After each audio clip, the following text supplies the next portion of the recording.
Unhealthy Attachment Patterns for Adult Survivors of ACEs. Created by Jody M. Givhan, M.Ed, CEO, One Wind Media. All rights reserved. The following educational information is an excerpt from my forthcoming book, Loving Yourself Beyond Adverse Childhood Experiences, which is scheduled for release in January 2026. What is trauma, and how are attachments formed? Trauma is defined as an event that happens that is emotionally disturbing and falls outside of our natural ability to understand, cope with, or resolve the situation at hand. As it relates to attachment theory, this means that the ostensible natural emotional bond that should take place during the foundational years is ruptured. If that tier is not repaired, our attachments to others as we continue throughout adulthood are negatively impacted. What is a traumatic connection, or bond, for someone who has been abused during childhood? This unhealthy and dangerous emotional attachment occurs when a codependent connection between two people makes it difficult to leave the relationship and negatively impacts a person's physical and mental health. Although few people may realize this, trauma bonds can also take place within the family dynamic, whereas the children have been traumatized, so they continue these dysfunctional behaviors within the family for years and years. This cycle of abuse is sustained through manipulation, and the person which is feeling victimized often experiences anxiety, depression, low self-worth, and a loss of his sense of self. In my first book, Children of Substance, I take a deep dive into the various attachments which children have to their primary caregivers, and how those attachments set the foundation for adult attachments. Adults who were abused during childhood often develop trauma bonds because their earliest experiences of love, care, and safety were intertwined with abuse, abandonment, control, emotional instability, and fear. In essence, the same person who hurt them was also the one they depended on for survival. This creates a confusing emotional pattern that carries into adulthood. Research studies suggest that there is a direct link between how we are reared, the type of parenting practices used, and the likelihood of developing stress or trauma-related personality disorders, such as borderline personality disorder (BPD). If the people in our lives are walking around with unhealed trauma or attachment issues, they are existing from an unhealthy place. Thus, this is why an estimated 93% of adolescents raised by a parent with BPD have experienced abuse or trauma earlier in life. In many cases, factors such as parental substance abuse and depression have been linked to one or both parents or caregivers. Being raised by a toxic parent or caregiver does not guarantee that a person will develop such disorders, such as BPD, or that his relationships will be negatively impacted. It does mean that one should be mindful that he may be predisposed to repeating certain patterns which he witnessed during childhood, and if the behaviors are not addressed before entering into relationships in the future, he may actually repeat them. Why do some people choose unhealthy or toxic relationships? Survival wiring in the brain. During abuse, a child's nervous system goes into survival mode. The brain releases stress hormones like cortisol and adrenaline, but also bonding hormones like oxytocin, because the child still seeks comfort and safety from the abuser. Over time, this wires the brain to associate intense emotional highs and lows with love and connection. Intermittent reinforcement. When an abuser alternates between cruelty and affection, the victim becomes psychologically hooked. The unpredictable kindness creates a powerful craving for approval and hope that maybe things will get better. This pattern is one of the strongest ways to form emotional dependency. Attachment wounds. Children naturally attach to caregivers, even abusive ones. If love and safety were inconsistent or conditional, they grow up equating love with anxiety, fear, or walking on eggshells. As adults, they may unconsciously seek out similar relationships because that emotional chaos feels familiar, even if it's painful. Low self-worth and shame. Abuse often teaches children that they are unworthy of healthy love. The only way to heal what was broken in childhood is to focus on yourself. It is no surprise that people who meet in rehab will not be successful in a relationship. Why? Because they both come from the same place, and until they resolve their own individual issues, they will only perpetuate the problem together. It may be nice, exhilarating, and even fun at first until a serious issue arises, and it isn't fun anymore. You can really learn so much about a person whenever problems arise in the relationship. At the end of the day, you are both bonding based on traumas in your own lives. Give it some time and you will regret that you ever attempted to have a serious connection with a person that is trying to escape the same wounds which you have. It is only a matter of time. Have you ever wondered why a woman that is being abused keeps going back to the same abuse, time and time again? That's why it is called trauma bonding. Breaking a trauma bond requires awareness, emotional safety, and often therapy with someone trained in trauma recovery. Healing involves relearning what real love feels like: steady, kind, and safe, not painful or conditional. Recognizing the signs of trauma bonding is a powerful first step toward healing. When someone is trauma bonded as an adult, their relationship patterns often reflect deep emotional confusion between love, fear, loyalty, and control. The bond isn't based on genuine safety or mutual respect, but on survival-driven attachment formed during trauma.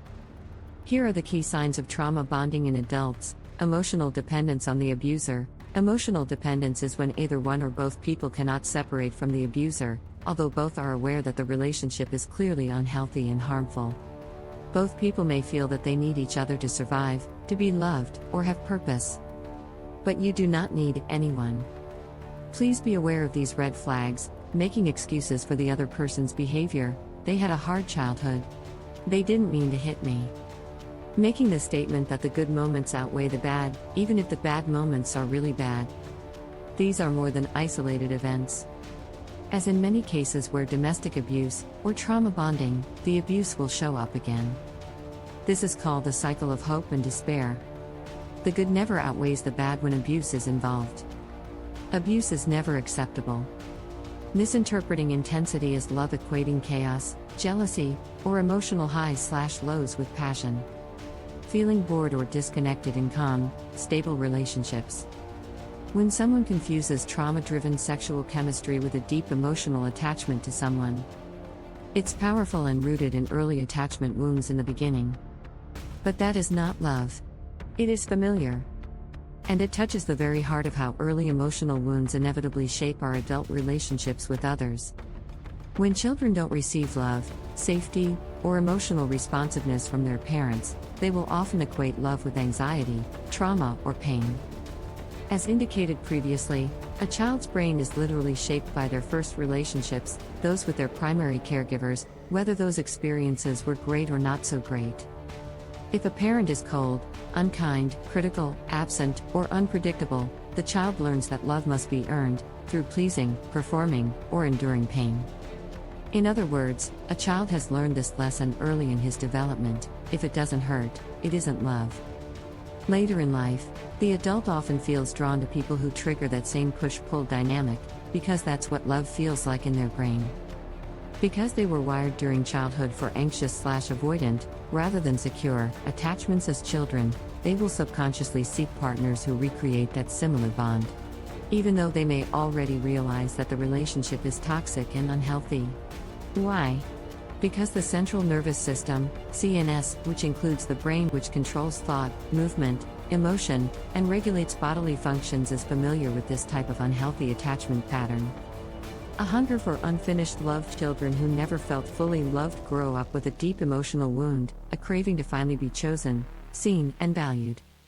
They are often drawn to emotionally abusive, dismissive, mean, or unavailable partners, but they don't know why. It's not a conscious choice, it's the wounded child inside hoping to heal through repetition, the next relationship. Thus, the confusion about love and pain. If love in childhood came with rejection, criticism, or fear, the adult brain links emotional intensity with love. So, a healthy and loving emotional bond may seem boring because there is no abuse. Many trauma survivors mistake stability for disinterest. Choosing self-love in the long healing process. Violence, dysfunction, and chaos is not love. You need to grieve and release the love you never received. Once you acknowledge the wound, you can accept the fact that you were not given the love, safety, or emotional security you needed, and that you are hurt because of that. Grieving the wound does not mean blaming the person that failed you forever. It does mean that you are acknowledging what happened, how it has impacted your life. Now you can decide to move on and have a better life. You are no longer a victim. Rebuild self-worth by applying mindfulness techniques to begin the healing process. Just because you may have had to kiss a few frogs doesn't mean that someone special is not out there for you. It just means that you need to take the time to work on your own issues so that when you meet the right person, your connection will be better aligned to you.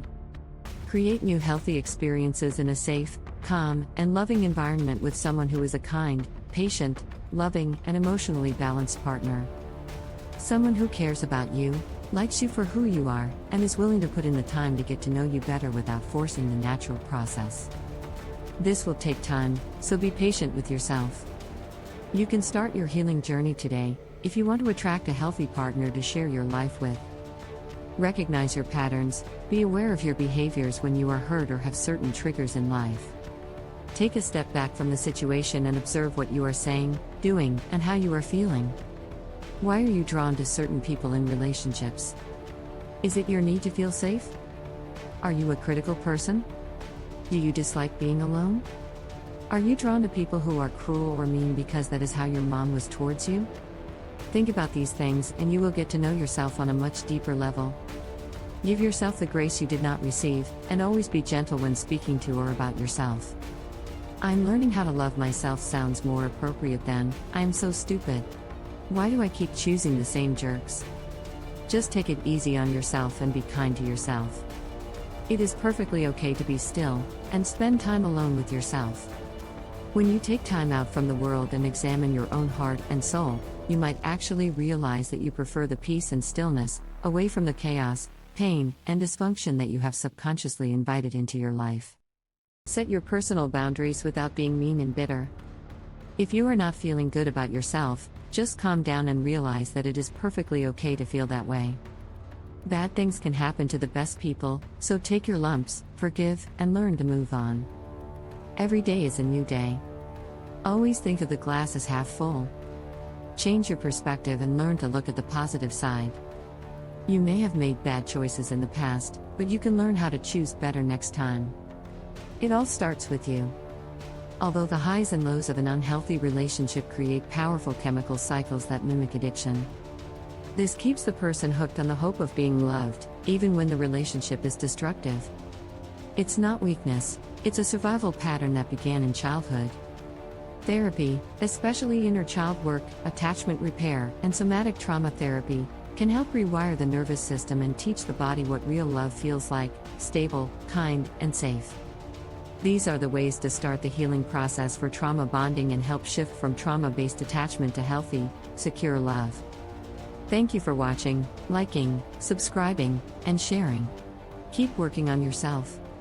For more information about my products and services, contact Jody Given, M.Ed, CEO of One Wind Media, onewind@gmx.com.